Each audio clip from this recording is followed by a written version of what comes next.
आंचल welfare society और diet Hamirpur के सौजन्य से नई शिक्षा नीति क्रियान्वयन और चुनौतियां सेमिनार का आयोजन हमीरपुर के निजी कॉलेज में किया गया, जिसमें सरदार पटेल विश्वविद्यालय के उप कुलपति डी शर्मा ने बतौर मुख्य अतिथि शिरकत की। सेमिनार में नई शिक्षा नीति के विभिन्न पहलुओं के बारे में विस्तार पूर्वक चर्चा की गई। सेमिनार में जिला भर के करीब 200 शिक्षकों ने हिस्सा लिया है। मौजूदा समय में नई शिक्षा नीति को लागू करने के लिए जो समस्या पेश आ रही है, उन पर विस्तार पूर्वक चर्चा की गई है। सेमिनार को 3 हिस्सों में बांटा गया। देखिए, राष्ट्रीय शिक्षा नीति जैसा पहले आप सब ज्ञात है कि जुलाई 2020 में आई और आप जानते हैं कि 2020 से लेकर लगभग 1.5 साल तो कोविड की वजह से बहुत से प्रयास नहीं हो पाए हैं और ये अभी हम कह सकते हैं कि करीब 6 महीने से ही जो है फिजिकल वे में इसमें प्रयास हो रहे हैं, लेकिन काफी चीजें जो है उसकी हुई है और धीरे धीरे करके जो इसका एक फेज मैनर में इसको इम्प्लीमेंटेशन का प्रयास करने की बात की गई है। बहुत सी चीजें हम बहुत सारी जो आशंकाएं हैं उसको धीरे धीरे करके दूर किया जा रहा है और कुछ अच्छी चीजें जो है, क्योंकि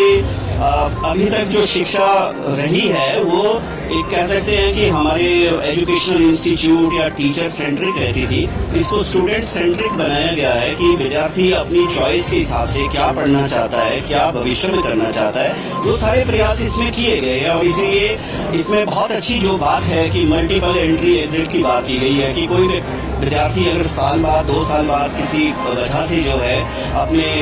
व्यवसाय में जाता है तो बाद में अपनी डिग्री पूरा कर सकता है। इसलिए एकेडमिक बैंक ऑफ क्रेडिट की व्यवस्था की गई है इसमें। इसी तरह से जो एक दूसरा अच्छा पहलू है कि अभी तक एक जो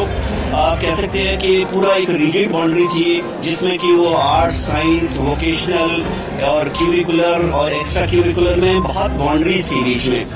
और किसी भी विद्यार्थी का जो सर्टिफिकेट होता था उसमें केवल जो उसके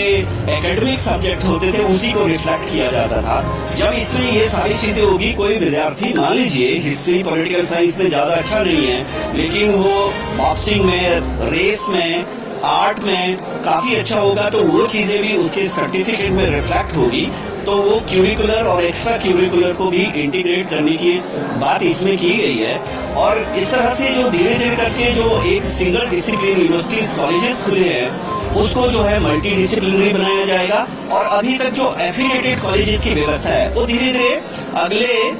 2035 तक, अगले 15 सालों में सारे कॉलेज जो है ऑटोनोमस हो जाएंगे, वो अपनी डिग्री देंगे। जैसे आज की डेट में हम देखते हैं ना कि कुछ महाविद्यालयों का अपना नाम है, तो वो अपनी डिग्री देंगे तो नेचुरली उसके हिसाब से कि कौन सी डिग्री आपने कहाँ से की है, विद्यार्थी अपने आल्मा मैटर के साथ अपने को जोड़ता है तो एक वो चीज अच्छी रहेगी। और बहुत से चीजें हैं कि उसमें प्रयास किए जा रहे हैं, रिसर्च फाउंडेशन की व्यवस्था की गई है और जो यूनिवर्सिटी ग्रांट कमीशन होता था उसको भी इंटीग्रेटेड वे में उसको अलग अलग पार्ट किया गया है कि एक वो फंडिंग के लिए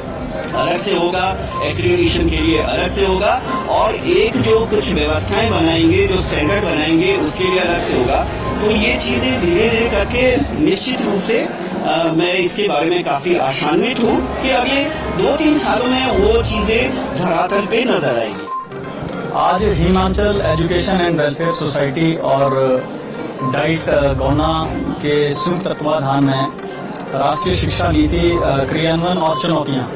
इस उपलक्ष्य पर यहाँ पर एक दिवसीय सेमिनार का आयोजन यहाँ पर रखा गया है, जिसमें लगभग 200 से अधिक शिक्षक यहाँ पर जो है वो पार्टिसिपेट कर रहे हैं हमीरपुर के, और उस सारे विषय पर चर्चा हो रही है। और इस पूरी सेमिनार को हमने 3 सत्रों में यहाँ पर रखा है। पहले सत्र में हमारे जो इस कार्यक्रम में रहे, इस सेमिनार में चीफ गेस्ट को सरदार पटेल यूनिवर्सिटी के वाइस चांसलर आदरणीय देवदत्त जी यहाँ इस सेमिनार में रहे पहले में सत्र में। दूसरे सत्र में हमारे जो हायर एजुकेशन काउंसिल के चेयरमैन हैं हिमाचल प्रदेश के और पूर्व में कुलपति रहे हिमाचल प्रदेश विश्वविद्यालय के, वो दूसरे सत्र में जो है वो चीफ गेस्ट के नाते, मुख्य अतिथि के नाते रहेंगे। और तीसरे सत्र में जो है जो समापन सत्र है हमारा, उसमें हिमाचल प्रदेश सरकार में शिक्षा बोर्ड के चेयरमैन सुरेश सोनी जी उसके समापन सत्र में रहेंगे। तो कुल मिलाकर ये जो सेमिनार यहाँ पर आयोजित किया गया उसमें हमारा मुख्य उद्देश्य यही था कि शिक्षा क्षेत्र में जो हमारे शिक्षक काम कर रहे हैं उन सबको इस सारे विषय की और अधिक जानकारी मिले इस सेमिनार के माध्यम से। उनको हमें जो है वो क्या क्या चुनौतियां जो है वो इस